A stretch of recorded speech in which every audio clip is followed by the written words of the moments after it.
તો ચાલો મિત્રો, જમવાનું બની ગયું છે। રીંગણ બટાકાનું શાક ને ઘઉંના રોટલા રેડી। આ 4-5 મહિના પછી અમે લોકો ઘઉંના રોટલા ખાઈશું।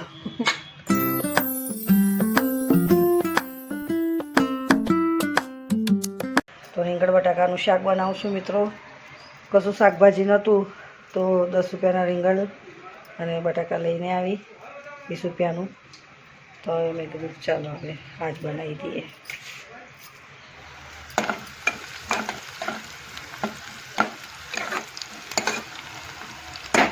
મસ્ત ડુંગળી શેકાઈ જાય ને મિત્રો એટલે પછી મસાલો નાખી દઉં। તો આજે મસ્ત રીંગણ બટાકાનું શાક ને ઘઉંના રોટલા।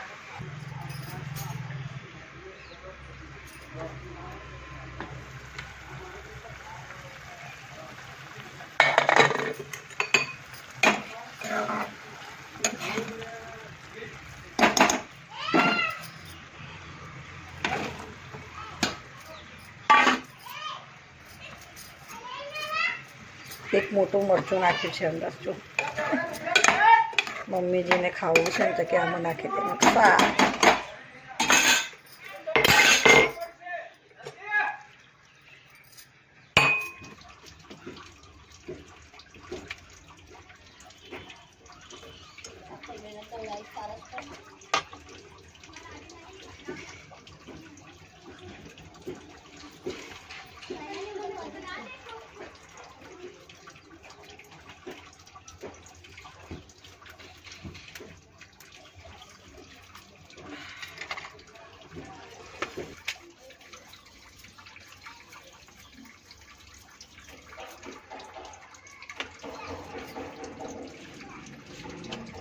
ઘઉંના રોટલા છે।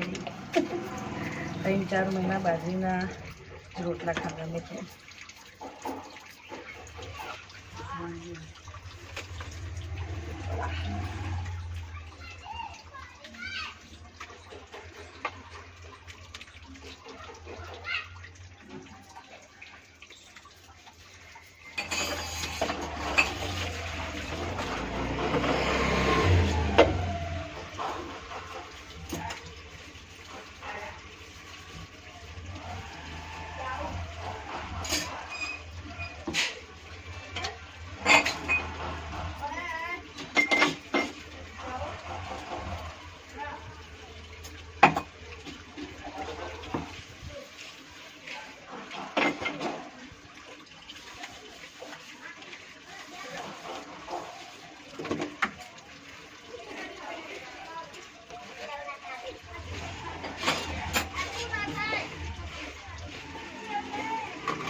આટા એટલે મેશ ભરાઈ જાય।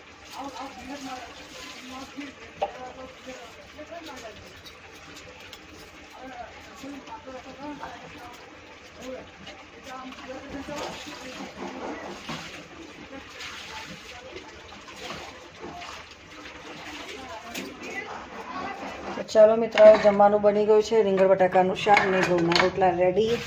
આ 4-5 મહિના પછી અમે લોકો ઘઉંના રોટલા ખાઈશું।